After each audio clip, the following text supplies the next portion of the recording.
Well, it's definitely been a while since I've uploaded my last video, and I'm honestly so sorry about that, but it was super busy lately, so I hope you understand. Bear with me, we will have a review for a fragrance that is not so much talked about in the fragrance community, so stay tuned.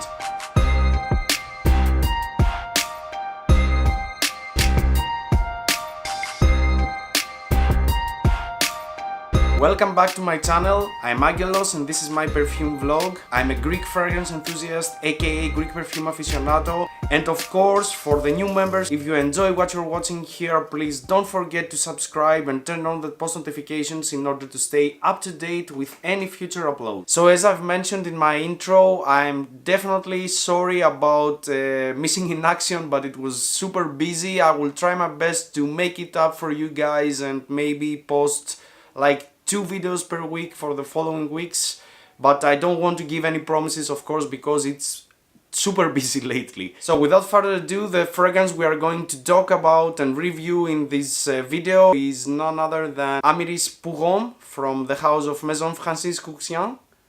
And here is the bottle. You've seen I've used a lot, and I have this one only for I think 1 month. It's been 1 month that I acquired this one. It's the most normal and simple presentation and bottle you will get from this house. This transparent cubic bottle with the name of the fragrance here. And I'm sorry, we have some focus problems. Okay, so the name of the fragrance here, the name of the house here, of course, the emblem here. You have the cement-like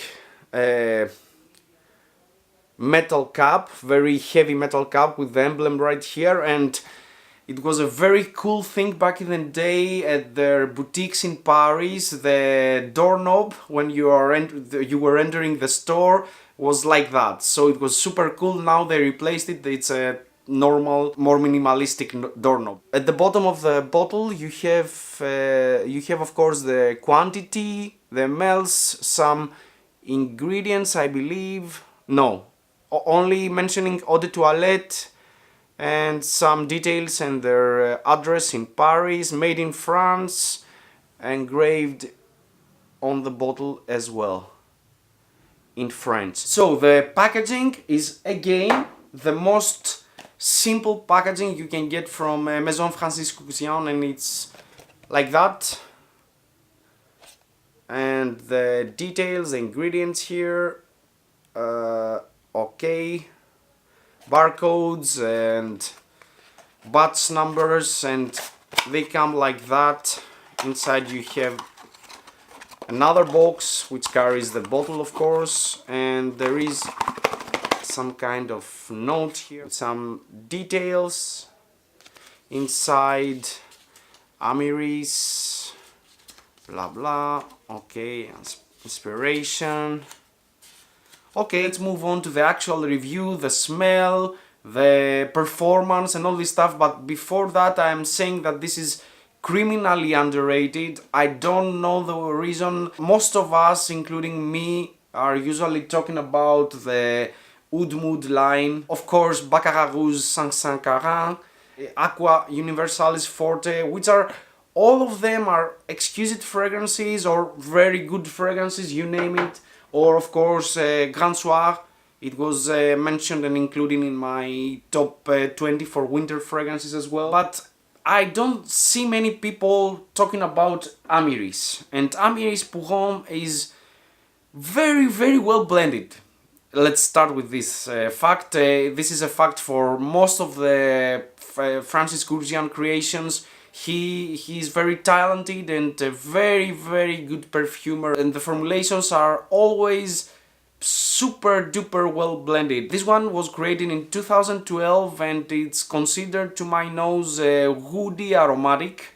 It's fresh, spicy as well, and the notes you are getting here, the notes I'm getting here, is absolutely a very fresh opening with sweet red mandarin and some rosemary. Also you get this fresh sweet herbal opening, And then the big players here is tonka bean, of course tonka bean, but I think I don't smell the complexity of tonka bean, so I think it's probably only the coumarin note, which is an isolate from the tonka bean absolu. Of course you have Amyris note, it's actually named after Amyris. It's not like sometimes the thing is happening with Le Labo fragrances, which, for example, they name fragrance vetiver, but it's more olibanum. They name the fragrance iris, and it's more patchouli.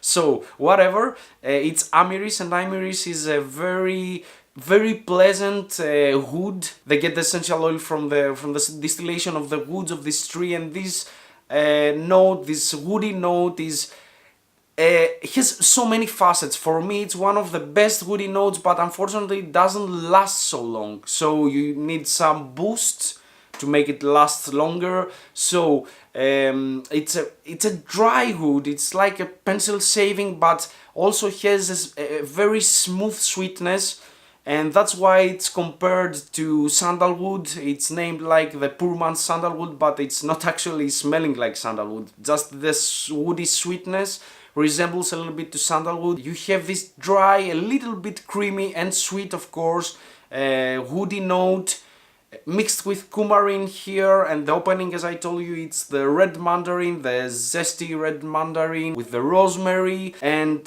some floral hints like some ionons to give a little bit like a violet-y iris facet, but it's well hidden. It's not like a main player here. So fresh, citrusy, sweet, citrusy, juicy opening with a little bit floral mid-phase, but well hidden in the composition, and of course Amyris and coumarin, and definitely some musk to boost this thing. So inevitably we move on to the performance of this fragrance, and the performance of this fragrance is exceptional.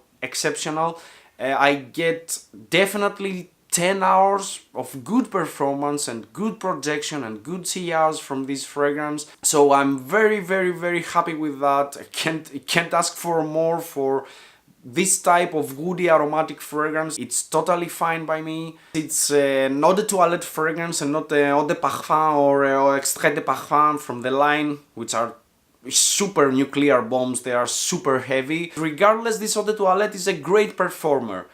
Very pleasant. I never met a person yet who doesn't enjoy this fragrance on me. So this is probably, if you are seeking for compliment getters, this is a compliment getter. Now, the most controversial thing about this fragrance, it's usually compared to a designer fragrance. It's not so let's say complex, it's not so multifaceted. I personally need a fragrance when I want to just smell great. I don't want to offend someone, so I need to have 1 or 2 or 5 of this fragrance in my arsenal. So I don't find this comparison to a designer fragrance as a very bad thing. It's very well blended, as I mentioned. It's very well blended. Don't expect something super complex, like super artisanal. You won't find it here. Definitely think about it before you test it, or you probably thinking about pulling the trigger. Think about it. This is not a mass appealing. I don't want to say something that's mass appealing, because probably there are people out there who don't like this perfume, and I totally respect that. Smell and perfume is totally objective. You can dictate someone to like something or not like something. It's absolutely crazy. Everyone wears what they love and what they feel great when they're wearing. That's the rule here. So I don't find a comparison to a designer a bad thing, but it's not a designer. People are getting this comparison because of the blend of mandarin and coumarin and the masks, you know, and some woody sweet note here. It's probably Amyris, the real essential oil. Sometimes it's some sandalwood synthetics, which some of them smell great if they are handled correctly, but some of them are a total synthetic mess. So It depends on the talent and the knowledge of the perfumer, and here we have one of the most knowledgeable and talented perfumers, so he knows how to blend something right. The smell is great. To my nose, I feel so great when I'm wearing it. I told you, nothing special or super complex or artisanal, nothing like that. Also, it's an all year round fragrance for me. I can see someone wearing it all year round. Pleasant for everyone. This is the designer comparison, I guess. It's for everyone, I think. It's not offensive, great smelling.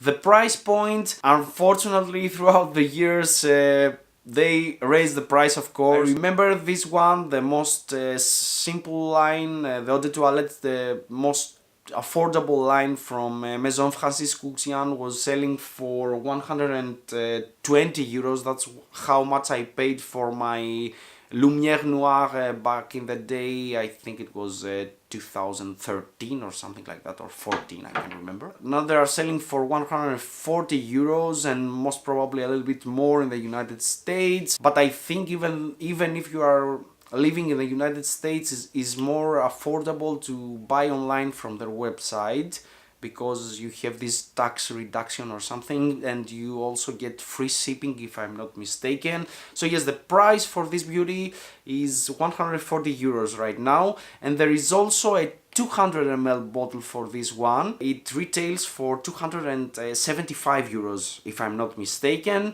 So yes, if it's your signature scent, or you want this one to be your signature scent and you need quantity, you go for the 200 ml and it's 275 euros. It's totally fair, I think, for the juice you are getting. That's my 2 cents for this fragrance. I hope you enjoyed it. Please let me know if you like this fragrance, if you want to test it in case you never smelled it before. Please let me know down below. Or if you prefer some other from the Eau de Toilette line, or some other fragrances that are not so much talked about from this house, like Masculin Pluriel or A Pomme pour Homme. Please don't forget to mention also which are your favorite fragrances from this house. Thanks again for tuning in. Until the next one. Cheers.